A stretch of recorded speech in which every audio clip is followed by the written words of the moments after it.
Kita mungkin baru saja menemukan induk dari semua cadangan air mengambang di angkasa. Dan ia telah bersembunyi di bawah hidung kita setidaknya selama sekitar 12 miliar tahun. Mengenai ukurannya, sulit untuk dibayangkan. 140 triliun kali lebih besar daripada gabungan semua lautan di planet tempat tinggal kita. Dunia air kosmik ini mengorbit di sekitar lubang hitam besar yang dikenal sebagai kuasar yang berada 12 miliar tahun cahaya. Kuasar merupakan lubang hitam supermasif yang memuntahkan radiasi dalam jumlah yang sangat besar. Kuasar yang satu ini diperkirakan 20 miliar kali lebih berat daripada matahari dan membawa energi yang bisa melebihi 1000 triliun matahari. Di sini, di Bima Sakti yang nyaman, kita terbiasa melihat air dalam bentuk es. Cadangan air ini secara khusus tampaknya berbentuk uap. Yang penting dari penemuan ini adalah bahwa mungkin ada air di mana-mana di alam semesta. Kita hanya perlu belajar di mana mencarinya. Kamu mungkin akan terkejut mengetahui bahwa tidak semua bintang itu panas saat disentuh. Dulu kita mengira semua bintang itu seperti matahari, bola api yang sangat panas dan siap melelehkan apapun yang dilewatinya. Bintang-bintang yang lebih dingin disebut katai coklat. Yang membuat katai coklat istimewa adalah ukurannya yang terlalu kecil untuk melakukan fusi nuklir yang membuat bintang-bintang seperti matahari tetap bersinar. Katai coklat tidak memancarkan banyak cahaya atau panas sehingga sulit dilihat. Katai coklat ini juga terbagi ke dalam beberapa kelompok. Ada satu kelompok yang disebut bintang tipe Y dan mereka adalah yang paling dingin dengan temperatur permukaan yang lebih rendah daripada temperatur rata-rata secangkir teh. Kalau kalian bisa menjangkau dan menyentuhnya, kalian mungkin akan merasakan kehangatan yang nyaman. Sekitar 4 miliar tahun yang lalu, Uranus rupanya bertukar tempat dengan Neptunus. Sulit membayangkan planet sebesar itu bisa melakukan hal tersebut, tapi teori ini mungkin bisa memecahkan misteri bagaimana tata surya kita terbentuk. Kita tahu kalau planet batuan terbentuk setelah terjadi tabrakan besar, contohnya planet kita. Sekitar 4,6 miliar tahun lalu, benda-benda di tata surya terus bertabrakan satu sama lain hingga bumi yang berair ini mencapai bentuk akhirnya. Tabrakan itu juga termasuk tabrakan besar yang melontarkan batuan dan gas yang cukup banyak untuk membentuk bulan. Tapi untuk tetangga tata surya kita yang lebih besar, Jupiter, Uranus, dan Neptunus, para ilmuwan masih belum mendapatkan jawabannya. Model standar mengatakan mereka butuh waktu lama untuk terbentuk, jauh lebih lama dari usia tata surya itu sendiri. Jika teori baru ini benar, maka teori ini menunjukkan Uranus dan Neptunus berasal dari awan gas padat yang dipadatkan di sekeliling matahari. Masalahnya agar teori ini masuk akal, kedua planet ini harus bertukar tempat pada suatu masa dalam sejarah. Neptunus berjarak sekitar 2,13 miliar kilometer, planet terjauh di tata surya kita. Uranus sedikit lebih dekat, yaitu 3,5 miliar kilometer. Gagasan baru ini menunjukkan bahwa setelah planet-planet itu terbentuk, jauh lebih dekat ke matahari daripada saat ini, posisi mereka berubah. Bisa jadi hal ini disebabkan oleh banyaknya komet yang melintas selama miliaran tahun, yang secara perlahan menarik planet-planet raksasa tersebut. Ini bukan jawaban yang pasti tentang bagaimana planet gas raksasa terbentuk. Ini lebih merupakan dugaan kuat yang didukung oleh banyak angka. Berbicara tentang benda-benda aneh yang ditemukan di alam semesta kita, gimana dengan sendok mengambang yang dipotret oleh kendaraan penjelajah NASA Curiosity di Mars? Saat mesin itu menjelajahi planet merah, ia menemukan batu berbentuk sendok yang aneh ini pada musim panas tahun 2015. Batu ini memiliki pegangan dan bahkan memberikan keteduhan di tanah. Batu ini bukan peralatan sisa dari piknik di Mars, melainkan apa yang disebut oleh para ilmuwan NASA sebagai Vantifact. Artinya itu adalah batu yang terpahat oleh angin, dan ini bukan pertama kalinya permukaan Mars memukau kita dengan pahatan-pahatan aneh akibat angin. Ada juga wajah di Mars, tikus, dan bahkan donat jelly. Mungkin juga berlian menghujani lebih dari 900 eksoplanet di luar angkasa. Para ilmuwan menemukan karbon tidak membutuhkan temperatur yang sangat panas untuk berubah menjadi berlian seperti yang diyakini sebelumnya. Sampai saat ini kita hanya mengetahui bahwa Neptunus dan Uranus berpotensi memiliki hujan berlian. Para astronom telah mengetahui fenomena menarik ini selama sekitar 4 dekade. Tapi planet-planet tersebut sulit untuk dipelajari. Kita hanya punya satu misi luar angkasa, Voyager 2. Mampir yuk untuk mengintip. Banyak kemajuan yang telah dicapai berkat simulasi laboratorium. Neptunus dan Uranus disebut raksasa es karena lapisan luarnya dipenuhi dengan hidrogen, helium, air, dan amonia yang oleh para ilmuwan disebut es. Dan warna biru yang indah ini yang mereka miliki disebabkan oleh metana di atmosfer mereka. Fenomena berlian yang indah ini terjadi jauh di dalam bumi. Jika kita bisa mengunjunginya, kita akan melihat bahwa di bawah atmosfer yang tebal ada lapisan es yang sangat padat. Dan di bawah semua tekanan itu, reaksi kimia terjadi yang mungkin menghasilkan berlian seukuran kota kecil. Kita tidak bisa menyelam ke Neptunus atau Uranus dengan wahana pencari berlian. Sebaliknya, kondisi yang sama sedang direplikasi di laboratorium di bumi, memeras materi di antara landasan berlian, menyetrumnya dengan laser untuk meniru kondisi ekstrem. Dalam kondisi seperti ini, para ilmuwan berhasil menciptakan berlian buatan. Memahami bagaimana batuan-batuan ini terbentuk di sana juga bisa menjelaskan kenapa Neptunus lebih panas dari yang seharusnya dan kenapa Neptunus memiliki badai yang begitu dahsyat. Berlian-berlian ini juga bisa menjadi kunci untuk membuka misteri medan magnet Uranus dan Neptunus yang aneh.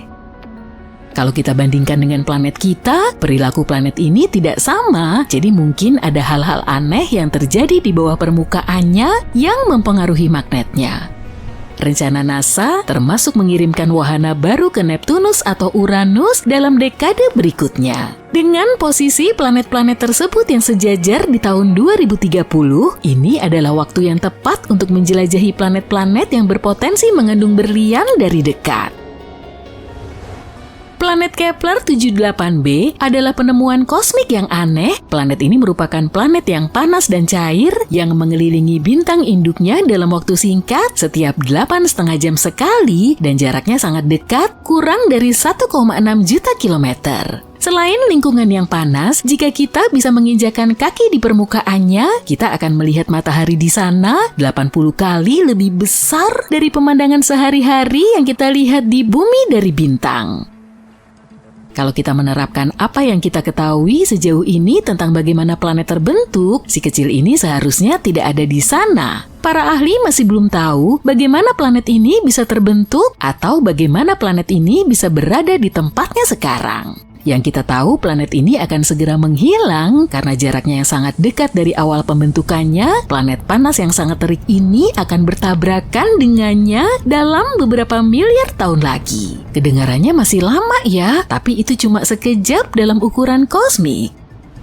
Hal yang mirip antara planet kita dan Kepler 78b adalah kerapatannya. Memang planet ini lebih besar 20% dari bumi dan beratnya hampir 2 kali lipat, tapi dia memiliki interior yang sama padatnya. Tidak ada kemungkinan planet ini terbentuk lebih dekat dengan bintangnya dan kemudian menjauh seiring berjalannya waktu. Dia juga tidak mungkin dilahirkan lebih jauh lagi dan kemudian bermigrasi ke dalam. Gerakan apapun ke dalam tidak akan bisa dihentikan dan akan bertabrakan dengan bintang. Ini mungkin bukan penemuan yang sangat inovatif, tapi kemungkinan besar kamu belum pernah memikirkannya. Mungkin saja ada debu luar angkasa di rambutmu sekarang. Setiap hari banyak sekali benda-benda luar angkasa yang menghujani bumi. Kadang-kadang kita melihat benda-benda yang mencolok seperti meteor yang berubah menjadi meteorit ketika jatuh di bumi. Tapi sebagian besar waktu lebih tenang, materi kosmik ini melayang turun melalui atmosfer, mendarat dengan lembut sebagai apa yang kita sebut debu angkasa. Mungkin kedengarannya tidak banyak, tapi jumlahnya bisa mencapai sekitar 14 ton setiap harinya. Debu antariksa ini mengandung pecahan-pecahan kecil batuan dan logam yang terpecah dari asteroid dan komet saat terjadi tabrakan besar. Partikel-partikel ini sangat kecil, kamu nggak bisa melihatnya tanpa alat khusus, tapi setiap kali kamu melangkah keluar rumah, sebagian dari debu ini bisa saja hinggap di rambutmu. Bersiaplah untuk perjalanan yang menakjubkan melalui keajaiban Neptunus. Ketika wahana Voyager 2 yang terkenal mencapai Neptunus pada tahun 89, wahana ini menemukan beberapa kejutan yang luar biasa. Bayangkan 6 bulan baru, cincin yang memukau, dan 2 badai liar yang bisa membuat bulu kudukmu berdiri. Badai ini bukanlah badai biasa, badai ini berputar-putar berlawanan arah jarum jam di belahan selatan Neptunus dan melaju dengan kecepatan yang luar biasa, yaitu 2.414 km per jam. Para astronom pun tercengang. Bintik yang pertama dinamai bintik hitam besar, bintik gelap yang kedua dinamai bintik hitam 2. Meskipun badai-badai tersebut telah lenyap ketika teleskop Hubble mengarahkan lensanya ke Neptunus, para ilmuwan masih ingin mengungkap rahasia di balik angin-angin ganas tersebut. Di tahun-tahun berikutnya, kita menemukan beberapa titik serupa di Neptunus. Hubble telah menjadi paparazzi antar bintang yang memotret gambar-gambar menakjubkan dari badai-badai liar ini. Pada tahun 1994, Hubble memotret 2 titik yang sebelumnya dilihat oleh Voyager 2 telah lenyap di telan ruang angkasa. Hal ini membuktikan kalau badai-badai tersebut tidak bertahan lama, setidaknya menurut standar planet raksasa. Kemudian pada tahun 2015, para astronom menganalisis gambar angin puyuh kecil di Neptunus dan mereka melihat sesuatu yang luar biasa terjadi. Awan putih terang mulai berputar-putar di tempat yang berbeda dan pada tahun 2018, voila, badai besar dan gelap selebar bumi meledak di sana. Ini adalah pertama kalinya kita menyaksikan dengan mata kepala sendiri badai ini lahir. Bayangkan berada di sana untuk menyaksikan saat badai bintik hitam besar lahir di Neptunus, rasanya seperti menyaksikan keajaiban kosmik yang sedang berlangsung. Peristiwa ini telah memberikan informasi baru bagi para ilmuwan tentang badai misterius ini. Jadi sekarang kita sudah mengetahui 6 bintik hitam besar di Neptunus, inilah bagian yang paling aneh. Badai-badai besar di Neptunus ini berperilaku sangat berbeda dengan, katakanlah, bintik merah besar yang terkenal di Jupiter. Bintik hitam besar memiliki kebebasan untuk berkeliaran di sekitar planet sebelum akhirnya tercabik-cabik oleh angin kencang di atmosfer Neptunus. Bintik-bintik ini seperti pengembara antar planet. Ketika badai yang baru lahir itu muncul, para ilmuwan melihat sesuatu yang menarik. Ada awan putih terang yang terbuat dari metana beku yang mengambang di atas badai. Penemuan ini memberitahu kita bahwa bintik hitam besar ini terbentuk lebih dalam di atmosfer Neptunus daripada yang kita duga sebelumnya. Sepertinya badai mulai terbentuk dari bawah dan mendorong awan metana ke atas. Mirip seperti ketika kalian melihat awan-awan halus yang terbentuk di atas puncak gunung. Dengan memahami hubungan ini, para ilmuwan dapat mempelajari lebih lanjut tentang bagaimana badai-badai ini bekerja dan apa yang membuat badai-badai ini begitu unik. Tim peneliti juga memperkirakan seberapa sering badai-badai fantastis ini muncul di Neptunus. Tampaknya badai-badai ini muncul setiap 4-6 tahun dan setiap bintik hitam besar memiliki masa hidup yang relatif singkat, yaitu sekitar 2 tahun. Tapi ada juga yang bisa bertahan sampai 6 tahun, umur yang sangat panjang. Namun masih banyak yang tidak kita ketahui tentang badai yang menawan ini. Kita ingin sekali mengukur kecepatan anginnya misalnya. Para ilmuwan memperkirakan kecepatan anginnya sekitar 359 km per jam. Kecepatan ini mirip dengan kecepatan angin di bintik merah besar Jupiter. Untungnya pengamatan dan analisis lebih lanjut dari Hubble akan membantu kita mengungkap misteri-misteri ini dan masih banyak lagi. Ada teka-teki lain yang membuat para ilmuwan kebingungan. Bayangkan ini, meskipun jaraknya lebih jauh dari matahari dibanding tetangganya Uranus, Neptunus ternyata lebih hangat. Yuk kita berhenti sejenak dan memikirkan apa arti lebih hangat di planet raksasa gas seperti Neptunus. Tidak seperti bumi kita yang padat, kita tidak bisa menancapkan termometer ke permukaannya. Kita hanya bisa mengintip ke lapisan terluarnya, yang berarti kita tidak bisa mendapatkan gambaran yang utuh. Jadi kita harus mengandalkan pengukuran suhu yang dilakukan pada ketinggian yang berbeda karena inti Neptunus kemungkinan besar cukup kecil. Dengan melakukan pengukuran ini, para ilmuwan menemukan bahwa Neptunus dan Uranus sebenarnya tidak memiliki temperatur yang berbeda. Suhu keduanya hampir sama. Hal ini tidak masuk akal karena Neptunus mendapat lebih sedikit sinar matahari daripada Uranus. Mungkinkah salah satu misteri badai aneh itu menjadi kunci untuk mengungkap misteri lainnya, yaitu temperatur yang aneh? Yuk kita lihat. Tentu saja para ilmuwan langsung menyelidiki kasus ini dan ternyata Neptunus sedikit pamer dalam hal panas. Pengukuran yang dilakukan oleh Voyager menunjukkan bahwa Neptunus memancarkan panas 2 kali lebih banyak daripada yang diserapnya dari matahari. Sepertinya Neptunus sedang menghangatkan dirinya sendiri, menyamai tingkat panas Uranus. Cukup menarik kan? Tapi inilah plot twistnya. Neptunus bukanlah satu-satunya pemberontak dalam kelompok raksasa gas. Jupiter dan Saturnus juga memancarkan hampir 2 kali lipat panas yang mereka terima, sama seperti Neptunus. Jadi Uranus adalah satu-satunya yang aneh dalam kisah ini. Ini seperti maraton pemanasan, di mana Jupiter meraih medali emas, Saturnus berada di urutan kedua, lalu Neptunus dan Uranus sama sekali nggak terlihat. Penasaran kan? Alasannya mungkin karena Uranus tidak memiliki sumber panas internal yang signifikan, tidak seperti planet-planet lainnya. Tapi, apa sebenarnya sumber panas internal ini? Secara sederhana, sumber panas internal adalah panas yang tersisa saat tata surya terbentuk dan planet-planet terbentuk. Di Neptunus dan juga Jupiter dan Saturnus, panas ekstra ini berasal dari sesuatu yang disebut kontraksi gravitasi. Bayangkan planet ini perlahan-lahan mengecil karena gravitasi menariknya ke dalam. Saat menyusut, materi yang jatuh ke dalam mengubah energi potensialnya menjadi energi panas yang kemudian dilepaskan dari planet. Jadi, mengapa Uranus kehilangan sumber panas internal ini? Pasti ada sesuatu yang mencurigakan yang terjadi di masa-masa awal Uranus. Mungkin tabrakan yang membuatnya berputar ke samping. Peristiwa ini mungkin mengacaukan proses pembentukannya, sehingga Uranus tidak memiliki sumber panas internal yang signifikan.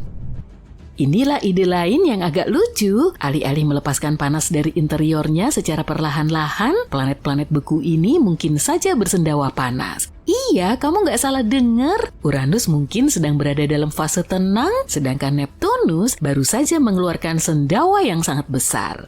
Hal ini mungkin seperti episode konveksi yang terjadi pada saat-saat tertentu, tetapi dipisahkan oleh periode waktu yang lama. Ini seperti cegukan, tapi sampai kita menyaksikan salah satu dari episode ini beraksi, kita tidak bisa memastikan apakah teori ini benar. Teori lain mengatakan semua ini bisa terjadi karena faktor usia. Jumlah panas yang dipancarkan sebuah planet sebagian besar bergantung pada usia planet tersebut dan seberapa cepat atau lambat planet tersebut melepaskan panasnya. Sebagai contoh, planet yang lebih tua cenderung lebih dingin. Ada juga teori hujan yang cukup liar. Di planet-planet raksasa gas ini mungkin terjadi hujan helium. Dan mungkin itu bisa mempengaruhi jumlah panas yang dilepaskan. Kita belum tahu pasti. Dan akhirnya, yuk kita kembali ke badai misterius kita. Sekarang disinilah bagian menariknya. Angin-angin itu cukup gila dan temperaturnya mungkin ikut berperan di dalamnya. Suhu yang sangat dingin di planet-planet ini menciptakan kondisi yang sangat minim gesekan. Hal ini memungkinkan angin bergerak dengan kecepatan super cepat. Dengan kata lain, tidak seperti bumi yang memiliki pegunungan dan rintangan yang memperlambat angin, planet-planet raksasa gas memiliki permukaan yang mulus. Inilah bagian yang paling menarik. Mungkinkah badai-badai ini berhubungan dengan panas di dalam planet? Mungkin saja ada hubungannya, tapi ini merupakan keseimbangan yang rumit. Untuk mengungkap rahasia ini, kita perlu menggali bagian dalam planet-planet tersebut seperti massa, ukuran inti, dan profil kerapatannya. Untungnya Juno milik NASA sibuk mengumpulkan data gravitasi Jupiter yang sangat bagus untuk membantu kita membuat model yang mengagumkan.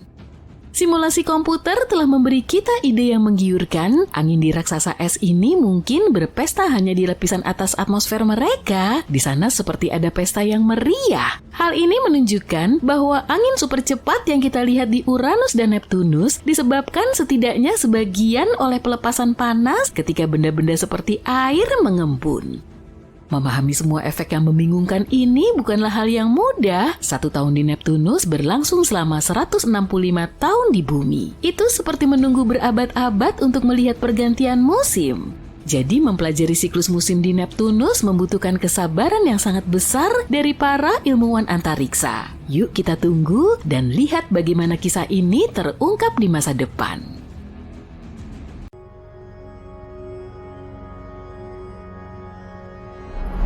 Seperti yang kita tahu, semua planet dalam tata surya kita mengorbit matahari dan menciptakan keteraturan. Tapi coba tebak, ada dua planet yang bisa saling bertabrakan dan menimbulkan bencana kosmik. Inilah Neptunus, planet terjauh dalam tata surya kita. Neptunus 17 kali lebih berat dan 4 kali lebih besar dari bumi. Jauhnya 30 unit astronomi dari matahari. 1 UA adalah jarak antara matahari dengan bumi. Jadi, jarak Neptunus ke matahari 30 kali lebih jauh daripada kita. Dan planet itu selesai mengelilingi matahari dalam 164 tahun dalam orbit yang hampir berbentuk lingkaran. Neptunus dingin, tenang, dan stabil. Tapi ada satu planet yang bisa merusak keseimbangan ini, Pluto. Pluto adalah planet kata yang tertutup oleh batuan dan es. Pluto 6 kali lebih ringan dan 3 kali lebih kecil dibanding bulan. Kami tertarik dengan orbitnya. Kalau kamu lihat peta tata surya dari atas, kamu akan melihat bentuknya bukan lingkaran, tapi elips, lingkaran yang agak pipih. Pada titik terjauhnya, Pluto berjarak 49 kali jarak bumi matahari. Ketika bergerak, Pluto mendekati bintang itu. Pada titik terdekatnya, Pluto kira-kira 29,5 UA dari matahari. Itu lebih dekat dari Neptunus. Jadi secara hipotesis, keduanya bisa bertabrakan.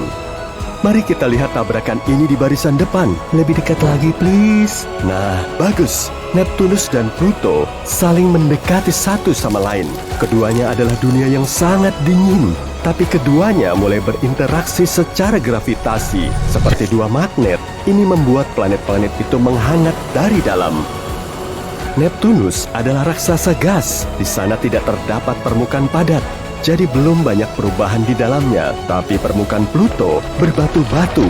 Karena pengaruh gravitasi Neptunus, Pluto mulai retak. Pluto terus-menerus mengalami gempa. Ini menjadikannya makin panas. Ketika hampir menyentuh raksasa gas itu, Pluto mulai hancur dari dalam. Di samping itu, atmosfer Neptunus sangat padat. Maka planet Katai itu mulai menyala karena gesekan dengan gas-gas di atmosfer bagian atasnya. Suhu Pluto sekarang sangat panas di satu sisi dan sangat dingin di sisi yang lain. Ini menyebabkan deformasi parah dan planet Katai itu mulai hancur. Setengah dari pecahan planet Katai itu tetap berada dalam orbit Neptunus. Keduanya akan saling bertabrakan sampai menjadi debu dan membentuk cincin baru bagi planet besar itu. Pecahan yang lain akan terbakar dalam atmosfer Neptunus, dan batuan terbesar yang tersisa dari Pluto akan jatuh menembus Neptunus sampai benar-benar terbakar menjadi debu. Neptunus benar-benar menelan Pluto dan orbitnya tanpa perubahan apapun. Semua itu karena raksasa gas itu 20 kali lebih besar dan jauh lebih berat dari planet Katai itu. Jadi, tabrakan ini tidak membahayakan Neptunus. Tapi ini tidak bisa terjadi sejak awal, sebab orbit kedua planet itu tidak benar-benar bersilangan. Yuk kita lihat peta tata surya lagi, bukan dari atas, tapi dari samping. Kesembilan planet berada dalam garis horizontal dari matahari. Jarak masing-masingnya besar dan orbitnya tidak bersilangan. Inilah orbit Pluto. Bisa kamu lihat, orbit ini relatif miring dibanding orbit semua planet. Orbitnya mulai dari bagian atas, lalu turun ke bawah orbit planet-planet, lalu kembali. Jadi Pluto tidak pernah bisa bertabrakan dengan Neptunus. Tapi tabrakan planet sudah pernah terjadi dalam tata surya kita, dan berkat tabrakan ini, kehidupan muncul di bumi. Mari kembali ke masa 4,5 miliar tahun lalu. Bola lava panas ini adalah bumi. Bola ini baru terbentuk dari awan debu dan mulai menjadi dingin. Tapi kemudian, planet kelana seukuran Mars muncul di cakrawala. Namanya Theia. Tidak bisa dihindari, planet ini mendekati planet kita. Tabrakan dengan Theia ini terjadi pada sudut yang sempurna. Kalau Theia langsung menghantam kita, kedua planet pasti sudah hancur berkeping-keping.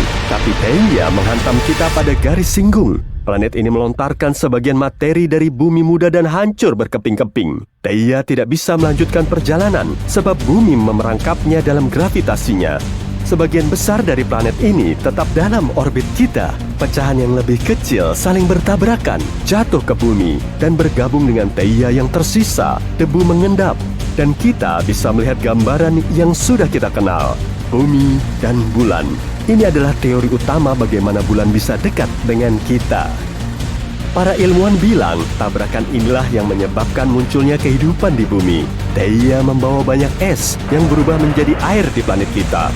Bulan baru itu menstabilkan rotasi bumi dan kondisi di bumi menjadi sempurna untuk munculnya kehidupan. Ada tabrakan lain yang bisa menimbulkan gelombang ledakan yang akan menyebar sejauh ribuan tahun cahaya, yaitu tabrakan bintang. Ini biasanya terjadi dalam sistem biner dengan sebuah katai putih dan bintang biasa seperti matahari kita. Katai putih adalah sisa bintang yang telah padam. Ketika makin mendekat, keduanya mulai saling mengitari dalam bentuk tarian spiral. Katai putih menarik turun lapisan atas bintang yang lebih besar itu. Plasma panas dan debu bintang ini membentuk piringan bercahaya. Kedua bintang makin mendekat. Ketika akhirnya bergabung, peristiwa ini menimbulkan reaksi berantai dalam inti bintang yang panas itu. Massa materi terlalu keras menekan inti bintang. Ini menyebabkan bagian dalam dari kedua bintang itu makin memanas, lalu mengembang, membentuk supernova. Ini adalah salah satu kejadian paling terang di alam semesta. Cahaya ledakan itu bisa dilihat dari jarak ratusan tahun cahaya. Pemandangan spektakuler lain adalah tabrakan bintang dengan lubang hitam. Lubang hitam adalah objek terberat di alam semesta, dan gravitasinya luar biasa kuat. Jadi ketika sebuah bintang dan lubang hitam mendekat, lubang hitam mulai memakan materi ringan dari bintang itu. Plasma panas yang seperti spaghetti menuju jantung kehampaan hitam itu. Bagi seorang pengamat, plasma ini sepertinya menetap di ujung lubang hitam.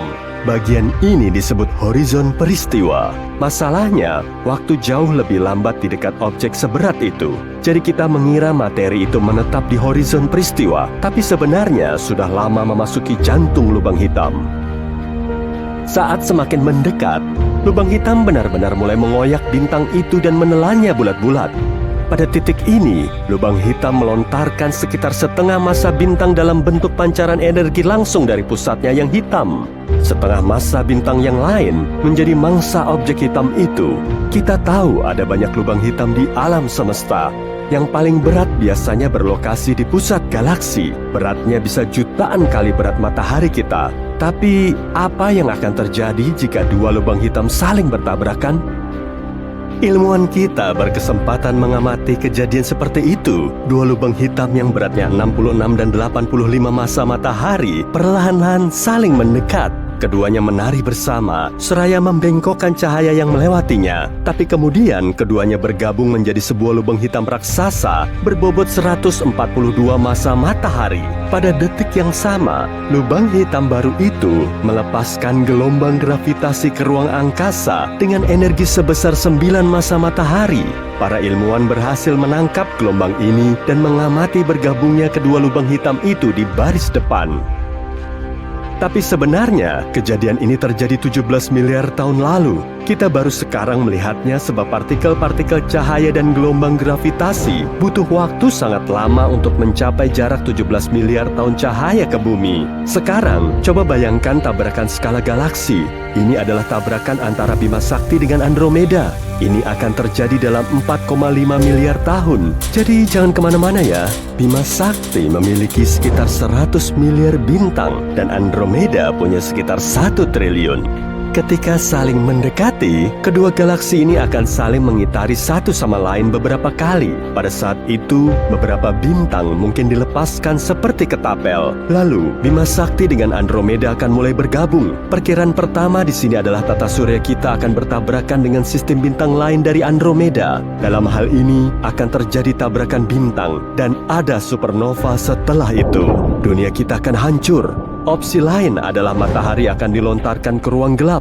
Dalam hal ini, kita mungkin tidak akan melihat perbedaannya. Yang kita lihat di bumi cuma langit berbintang yang lambat laun menghilang, karena tata surya kita akan melayang melalui ruang gelap yang jauh dari galaksi asal kita.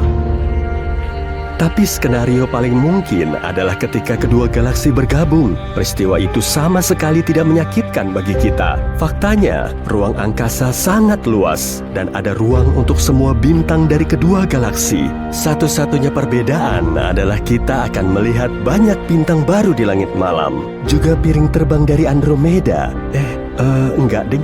Tapi yang harus kita khawatirkan bukan tabrakan antar galaksi, melainkan matahari kita. Dalam waktu 4,5 miliar tahun, matahari kita akan menjadi raksasa merah. Ia akan memuai, menelan planet-planet di dekatnya. Bumi mungkin akan menjadi planet pertama yang paling dekat matahari. Bumi akan menjadi begitu panas, sehingga semua kehidupan akan menghilang. Dan tak seorang pun yang akan bisa menyaksikan tabrakan galaksi tadi. Akhirnya liburan yang ditunggu-tunggu. Kali ini kamu akan melihat sesuatu yang baru, yaitu samudera di salah satu bulan Uranus. Oke, bercanda. Destinasi ini memang bukan tempat liburan, tapi ya pasti ada beberapa samudera yang mengesankan di luar sana. Hei, jangan bilang kalau kamu berpikir lautan hanya bisa ditemukan di bumi. Tapi sebelum menyelami lautan di bulan-bulan Uranus, mari kita bahas dulu tentang Uranus itu sendiri, planet ketujuh dari matahari dan yang terkeren di tata surya. Planet ini memiliki 27 bulan dan 4 diantaranya mungkin secara teknis punya lautan. Jumlah itu lebih banyak dari teman yang dimiliki kebanyakan orang. Semua bulan ini seperti miniaturnya Uranus, miring pada sudut yang sama dengan planet induknya, tepatnya 98 derajat. Dan Uranus sangat unik karena mengorbit matahari dengan posisi miring. Itu berarti khatulistiwanya hampir berada pada sudut yang tepat dengan orbitnya. Berani juga dia.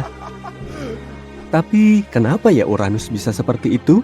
Menurut sebagian astronom, hal ini terjadi karena planet ini terlempar ke samping akibat tabrakan dengan planet lain. Tabrakan itu mungkin yang menyebabkan terbentuknya bulan-bulan Uranus. Fakta menarik, bulan-bulan tersebut memiliki nama-nama yang cukup unik. Alih-alih tokoh-tokoh mitos, sebagian besarnya dinamai berdasarkan nama tokoh-tokoh Shakespeare. Ya, siapa yang butuh Zeus kalau ada Juliet dan Desdemona? Menemukan bulan-bulan ini tidaklah mudah. Bulan-bulan ini sangat gelap dan terletak miliaran kilometer jauhnya dari matahari. Ini seperti mencari jarum di tumpukan jerami. Jarumnya pun lebih kecil dari jari kelingkingmu. Ke-27 satelit ini dibagi menjadi 3 kelompok. 13 satelit dalam, 5 satelit utama, dan 9 satelit tak beraturan.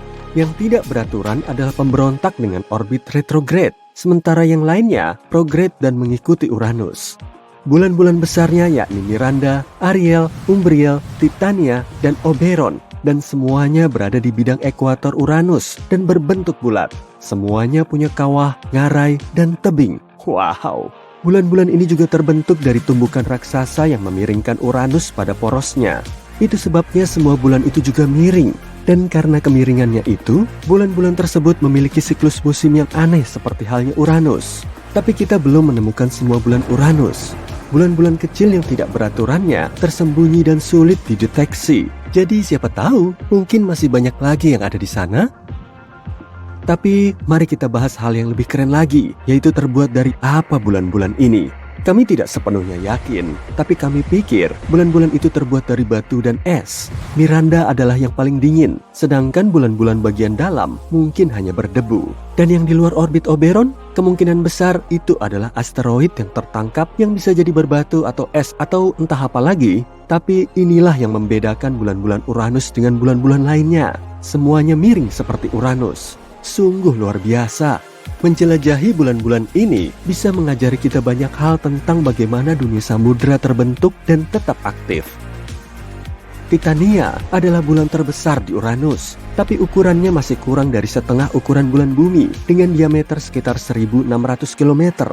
Titania juga merupakan bulan terberat ke-8 di tata surya. Namanya diambil dari nama Ratu Peri dalam cerita A Midsummer Night's Dream. Titania berwarna abu-abu dan memiliki beberapa bercak mengkilap yang menurut para ilmuwan adalah embun beku. Titania terbuat dari campuran es dan batuan, sama seperti bulan-bulan lain yang dekat dengan Uranus. Oberon adalah bulan terbesar Uranus berikutnya, dinamai sesuai dengan nama Raja Peri dalam drama Shakespeare. Ukurannya hampir sama dengan Titania dan juga memiliki komposisi setengah es dan setengah batu. Tapi permukaan Oberon jauh lebih berkawah daripada bulan-bulan Uranus lainnya. Umbriel dan Ariel adalah bulan terbesar ketiga dan keempat di Uranus dengan diameter masing-masing 1168 km dan 1156 km. Umbriel dinamai berdasarkan nama roh jahat dalam sebuah puisi kuno dan merupakan bulan paling gelap di antara bulan-bulan besar Uranus. Umbriel hanya memantulkan 16% cahaya yang mengenainya. Para ilmuwan tidak tahu kenapa bulan ini sangat gelap, tapi mereka menduga cincin terang di sekeliling kawahnya mungkin disebabkan oleh endapan es. Ariel adalah yang paling terang di antara bulan-bulan besar Uranus dan memantulkan lebih dari sepertiga cahaya yang mengenainya. Namanya diambil dari nama tokoh dalam puisi pop dan drama Shakespeare. Ariel terlihat seperti bulan termuda karena hanya memiliki beberapa kawah kecil dari tabrakan baru-baru ini. Miranda adalah yang terkecil dari semua bulan besar dengan diameter sekitar 470 km. NASA mengatakan bahwa Miranda terlihat seperti terdiri dari bagian-bagian tubuh yang berbeda, seperti monster Frankenstein. Miranda memiliki 3 fitur besar khas yang disebut corona. Corona ini berkawah ringan dengan punggung bukit dan lembah, dan terpisah dari bagian Miranda yang lebih tua dan berkawah berat dengan batas-batas yang tajam. Miranda juga memiliki ngarai raksasa yang kedalamannya 12 kali lebih dalam dari Grand Canyon.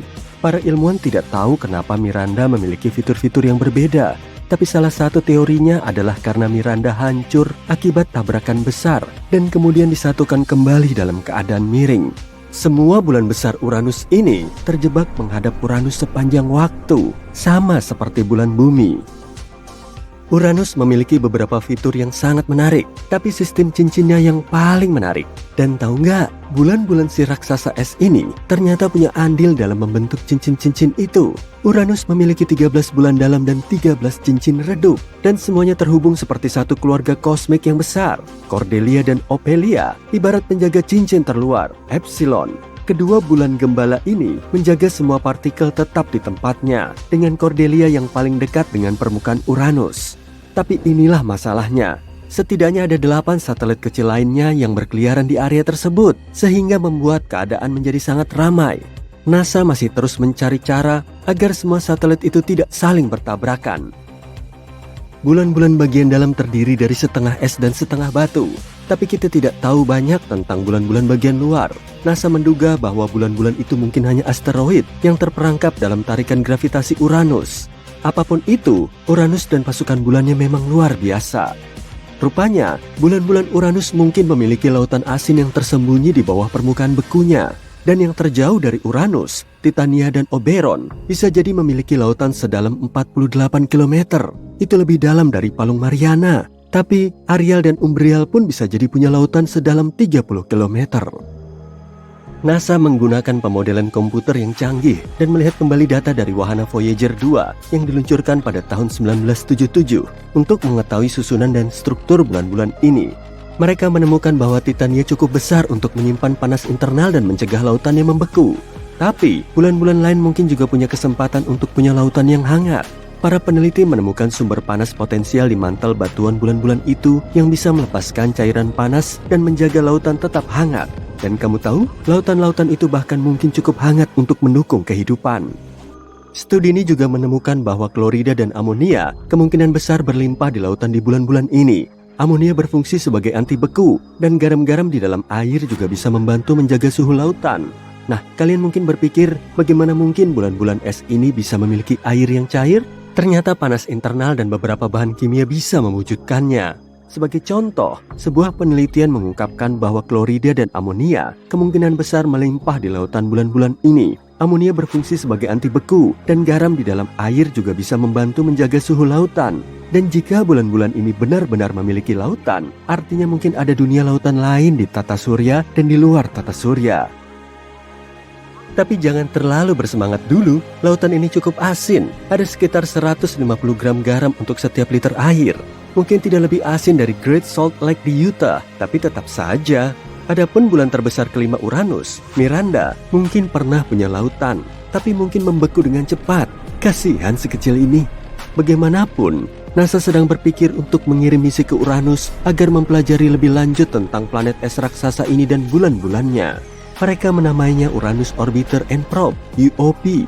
Kedengarannya seru banget nih.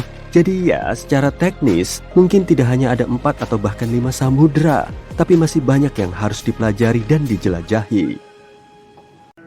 Kita sudah sampai di Neptunus. Destinasi selanjutnya, Pluto. Awas, pintunya mulai tertutup. Tolong jangan berdiri di dekat pintu. Suatu saat nanti, jarak Neptunus ke Pluto akan bisa ditempuh dengan teknologi canggih dan terasa lebih dekat dibanding jarak dari Bryant Park ke Times Square. Pluto punya gunung es yang menjulang, hamparan lembah yang maha luas, dan kawah besar berdiameter 257 km. Hampir seluas kawah terbesar di dunia. Di planet ini nggak ada kehidupan.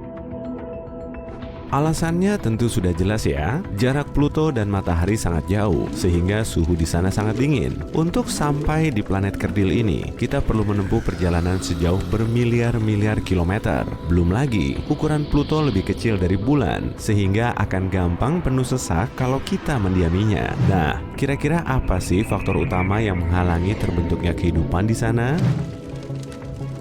Matahari punya masa dan siklus hidupnya sendiri. Di awal pembentukannya, tata surya hanyalah berupa awan gas dan debu. Nah, karena keruntuhan gravitasi di pusat awan, gas dan debu ini mulai terkumpul, kemudian menjadi lebih padat. Area ini terus menarik sejumlah materi. Dan secara bersamaan, kekekalan momentum membuat masanya mulai berputar, lalu memanas oleh tekanan super kuat. Proses ini menghasilkan piringan mirip cincin Saturnus, tapi materi penyusunnya berbeda. Tepat di tengahnya terdapat bola yang kemudian jadi matahari. Protobintang adalah bintang muda yang masih mengumpulkan massa. Beginilah kondisi matahari sebelum suhu dan tekanannya bisa menyalakan intinya. Jutaan tahun kemudian, matahari sudah berubah seperti sekarang. Meski begitu, kondisinya nggak akan selamanya sama. Ia akan terus memanas, lalu membesar dan memadat. Wujudnya juga akan berubah jadi raksasa merah. Mungkin suatu hari nanti, matahari bisa menelan Venus dan Merkurius, atau malah bumi. Sekalipun nggak menelan bumi, matahari bisa aja kan makin mendekat dan menabraknya. Kalau hal ini sampai terjadi, kehidupan di bumi akan musnah. Tapi beberapa menit kemudian, matahari akan kehilangan sekitar 40% massanya, lalu menyusut hingga 10 kali lebih kecil dari ukuran semula. Cahayanya juga nggak akan seterang dan sepanas sebelumnya. Kemudian bumi akan terbengkalai. Manusia sudah menjelajahi ruang angkasa untuk mencari tempat tinggal baru di planet lain. Misalnya saja, di eksoplanet Kepler-62f yang ukurannya lebih besar dari bumi. Pada saat yang bersamaan, Pluto juga mengalami perubahan. Semua sumber daya di planet kerdil ini mulai membeku, termasuk air dan gas metana, karbon monoksida, dan zat lain. Tapi, saat matahari mulai terik, Pluto perlahan makin hangat dan kehilangan banyak materinya karena ruang angkasa makin lebar. Atmosfer juga mulai terbentuk. Kalau atmosfernya cukup tebal, kehidupan di Pluto bisa saja terbentuk. Bukan hanya pesawat ruang angkasa yang akan berlalu lalang, tapi segelintir manusia akan bisa mendirikan koloni di planet kerdil itu. Bisa dibilang, suhunya nyaman dan cuacanya juga pas. Bahkan sangat mirip dengan kondisi di bumi. Ada ngarai berisi air, pepohonan rimbunan cantik, tanah lapang, dan penampungan air mineral layak minum di permukaan tanahnya. Rotasi Pluto dan bumi berlainan. Sehari di bumi berlangsung selama 24 jam. Itu pun bisa terasa sangat lama. Kalau di Pluto, satu harinya selama 153 jam karena jaraknya sangat jauh dari matahari. Setelah berjam-jam nggak tidur sama sekali, tubuh kita akan kelelahan dan mata jadi merah. Maka kita perlu tidur berkali-kali sepanjang hari di Pluto.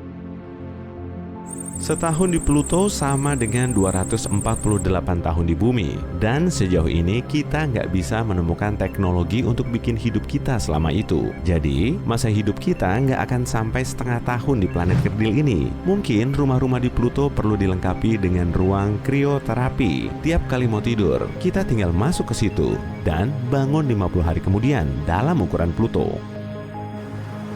Di planet kerdil ini juga ada laut dan pantai loh. Sama kayak di bumi, cuma bedanya lokasinya sangat jauh. Bahan makanan yang tersedia juga kemungkinan jauh lebih lezat. Kita bisa belajar cara mengolah makanan yang lebih nikmat dan bahkan mempersingkat penanamannya selama perjalanan menuju Pluto. Saat kamu menanam wortel, 2 hari kemudian sudah jadi salad aja. Atau malah, bahan salad baru mulai ada di Pluto tuh. Jamur setinggi 2 meter juga mungkin tumbuh di situ. Hewan yang turut serta dalam perjalanan ini akan dilepas di tempat barunya, kemudian berevolusi dan beradaptasi di lingkungan baru. Hukum rimba bisa saja berubah, dan singa bukan lagi si Raja Rimba. Bisa aja kan kijang yang jadi penggantinya? Tanduknya 2 kali lebih besar dan tubuhnya 2 kali lebih jumbo. Kebanyakan hewan di sini hidup di bawah air, tapi lambat laun, amfibi mulai terlihat di daratan, sama seperti kondisi bumi di awal perkembangannya. Sayangnya, Pluto cuma bisa menjadi rumah sementara kita. Saat matahari berada di fase akhirnya, Pluto akan membeku, lalu kehidupan di dalamnya akan lenyap. Maka, kita perlu mencari planet Laik Huni di galaksi lain. Jarak antara zona Laik Huni dan bintang induknya sangat pas, sehingga suhunya juga pas agar airnya tetap cair. Dengan patokan ini, para ilmuwan melacak planet lain yang kemungkinan bisa mendukung kehidupan. Kita bisa mendirikan koloni baru atau membangun rumah tiruan di planet tersebut. Bentuknya nggak seperti planet atau pesawat ruang angkasa sih, tapi kombinasi dari keduanya. Konstruksi besar mulai terlihat di ruang angkasa, dan kita memakai mobil bergravitasi sebagai alat transportasi. Kendaraan ini akan melayang-layang menuju eksoplanet dan bisa mengangkut seluruh manusia yang ada di situ. Perjalanan ini bisa saja dilakukan karena ukuran matahari jadi sangat besar. Lalu, di puncak siklusnya, bintang induk kita ini berubah menjadi katai putih. Perjalanan ini akan berlangsung sangat lama, hingga generasi baru mulai terlahir. Kamu juga bisa loh tidur di sepanjang perjalanan menuju eksoplanet baru ini. Kalau kamu mau menikmati perjalanannya, jelas bisa dong. Semua kebutuhanmu sudah ada di atas pesawat. Mau mall super besar yang lebih wah dari mall di bumi? Ada. Mau menikmati kota-kota futuristik besar? Juga ada.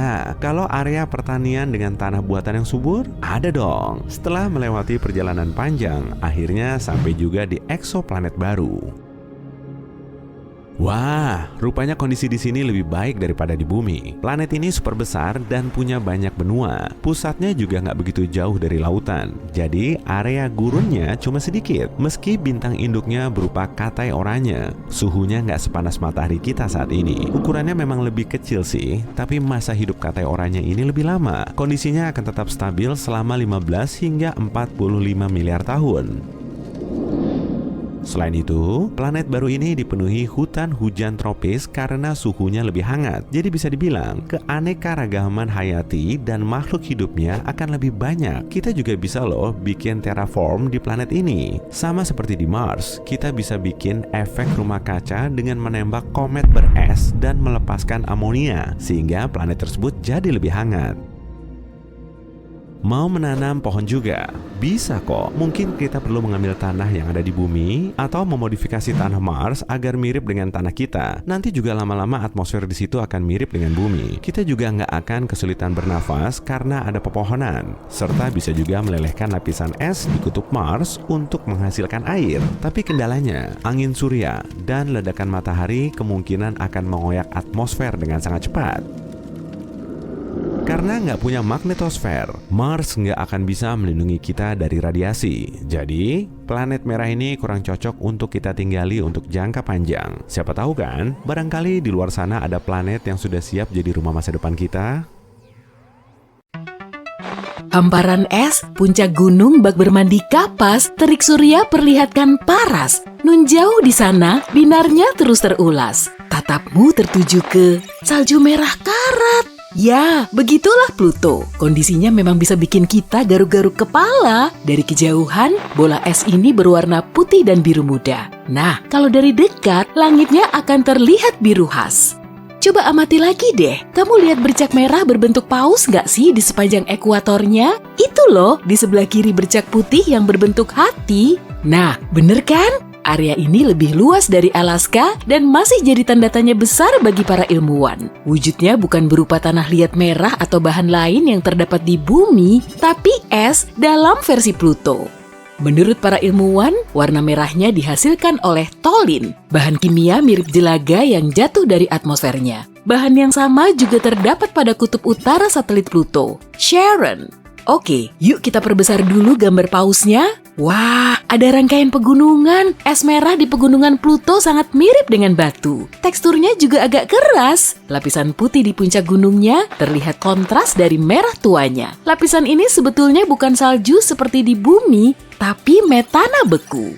Untuk ukuran objek langit sekecil ini, gunung di Pluto kelihatan sangat menawan. Ukurannya lebih besar dari Everest dan semuanya terdiri dari es. Lanskap seaneh itu nggak akan ada di tempat lain di tata surya kita. Pluto sangat keras dan dingin, suhunya bisa sampai minus 240 derajat Celcius. Sedangkan suhu terdingin yang pernah tercatat di bumi terjadi di Antartika, yaitu minus 93 derajat Celcius.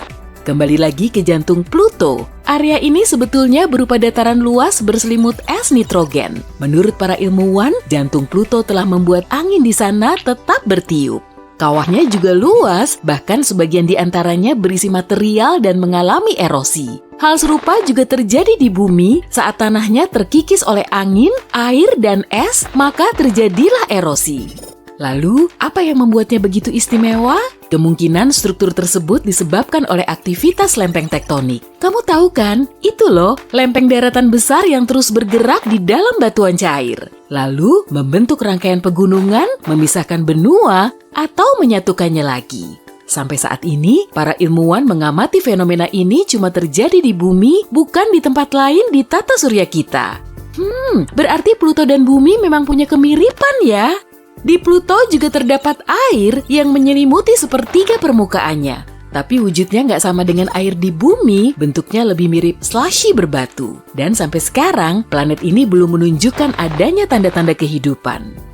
Setelah melalui proses yang sangat lama, akhirnya para ahli bisa menguak misteri Pluto. Objek angkasa ini pertama kali ditemukan 100 tahun lalu dan pernah digolongkan sebagai planet ke-9. Kemudian, pada tahun 2006, namanya dicoret dari kakak tata surya kita. Pluto dijuluki sebagai planet katai terbesar di sabuk Kuiper. Sabuk ini berada di luar tata surya kita, serta dipenuhi planet katai lain dan objek es yang mengelilingi matahari. Beberapa bulan sebelumnya, misi New Horizons diluncurkan. Para peneliti mengirimkan probe antariksa pertamanya ke Pluto pada tahun 2006. Kecepatannya melebihi 56.000 km per jam atau setara dengan 45 kali kecepatan suara. Meski begitu, probe ini perlu waktu hampir 10 tahun untuk sampai di tempat tujuan. Jauh banget ya lokasi si mantan planet ini. Gak apa-apa, Pluto jauh di mata, dekat di hati kok. Jaraknya ini hampir 40 kali jarak bumi ke matahari. Kalau kamu memandangi langit Pluto dari permukaannya, matahari akan kelihatan sangat kecil, mirip bintang lain di langit sana. Setelah sampai di Pluto pada tahun 2015, New Horizons berhasil memotret permukaannya. Misi ini juga telah mengumpulkan sejumlah data dan hasil pengamatan penting. Misalnya, bintik merah dan jantung Pluto. Rupanya Pluto terlihat semakin aneh, terutama orbitnya. Kebanyakan planet lain mengorbit matahari secara melingkar dan matahari berada di dekat pusatnya. Tapi matahari nggak berada di dekat pusat orbit Pluto. Bentuk orbitnya juga melebar hingga kadang Pluto memasuki orbit Neptunus. Akibatnya, jarak matahari ke Pluto malah lebih dekat dari raksasa gas berwarna biru itu. Karena orbitnya nyeleneh begini, Pluto sesekali punya atmosfer. Tapi kadang juga enggak. Saat Pluto lebih dekat dengan matahari, akan ada atmosfer nitrogen tipis di atasnya. Tapi saat planet kerdil ini mulai menjauhi matahari, atmosfernya membeku lalu jatuh ke permukaannya dalam bentuk badai es super deras. Ukuran Pluto ternyata sangat kecil. Kalau dibandingkan dengan bumi, ukurannya kurang lebih setengah dari wilayah Amerika Serikat. Meski begitu, planet katai ini punya 5 satelit alami. 1 tahun di Pluto akan terasa sangat lama. Bayangin aja, kalau hidup di sana kamu nggak akan pernah merayakan ulang tahun. Sejak pertama kali ditemukan pada tahun 1930, planet katai ini belum juga selesai mengitari matahari. 1 tahun di Pluto sama dengan 248 tahun bumi, dan peristiwa ini akan terjadi pada tanggal 23 Maret 2178. Jangan lupa tandai kalendermu ya kalau kamu mau menyaksikannya. Tapi nggak mungkin lah. Setelah tahun 2006, Neptunus menjadi planet di urutan terakhir. Planet ini terdiri dari bola es dan gas raksasa, dan seperti raksasa gas lain, Neptunus nggak punya permukaan padat. Kalau nekat mau mendarat di permukaannya, kamu akan tenggelam di dalam hamparan awan dan atmosfer. Dan anehnya, meski permukaan planet biru ini nggak berbatu, gravitasinya kurang lebih sama dengan gravitasi bumi. Hal kayak gini nggak akan berlaku di planet lain. Sampai juga di raksasa gas lain, Uranus. Planet ini mengelilingi matahari cuma dengan satu sisinya. Kala revolusi Uranus selama 84 tahun di bumi. Kalau panjang umur, kamu bisa loh merayakan ulang tahun pertamamu selama hidup di sana. Wah, lihat tuh, kita semakin mendekati permata tata surya. Saturnus, planet terbesar kedua setelah Jupiter. Raksasa gas ini juga nggak punya permukaan padat. Kalau pesawat antariksamu mendarat di situ, kamu akan tenggelam di dalam atmosfernya. Densitas Saturnus paling rendah dari semua planet di tata surya kita. Jadi, kalau dimasukkan ke wadah raksasa berisi air, Saturnus akan mengapung. Cincin Saturnus tersusun atas debu, es, dan batu. Ada yang sehalus butiran pasir, ada juga yang sebesar rumah. Tapi sebetulnya, cincin Saturnus turun sebagai hujan. Material yang menghujani permukaannya akan muat dimasukkan ke kolam renang standar Olimpiade hanya dalam waktu setengah jam. Dengan laju segitu, sistem cincin biru yang terkenal ini akan benar-benar hilang dalam waktu 300 juta tahun. Nah, kamu udah tahu belum? Neptunus, Uranus, dan Jupiter juga punya cincin loh. Cuma bedanya, cincin di ketiga planet ini nggak sejelas dan seterang cincin Saturnus. Kalau kamu menggabungkan semua planet tadi, lalu membuatnya 2 kali lebih besar, belum sebesar Jupiter rupanya. Para ilmuwan menyebutnya sebagai bintang gagal karena sebagian besarnya terdiri dari helium dan hidrogen mirip dengan matahari. Tapi planet sejumbo Jupiter pun belum cukup besar untuk bisa memicu proses kimianya agar bisa membentuk bintang. Kecepatan rotasi Jupiter paling ngebut, jadi planet ini cuma berotasi selama 10 jam. Kalau mau hidup di Jupiter, kamu perlu mempersingkat tidur, kerja, nongkrong, hobi, nonton film, belanja, dan semua rutinitasmu menjadi kurang dari setengah hari di bumi. Barisan gunung yang menjulang tinggi dan salah satunya paling tinggi di seluruh tata surya. Badai debu paling parah sepanjang masa, lembah dan kawahnya menganga sangat dalam. Begitulah kondisi di Mars, planet yang digadang-gadang jadi rumah masa depan kita. Sebagai penikmat senja, kamu pasti akan takjub dengan matahari yang terbenam di Mars. Warnanya biru cerah dan saat siang hari, langitnya berwarna kemerahan. Di Mars, matahari akan terlihat 2 kali lebih kecil dari ukuran yang biasa kita lihat di bumi.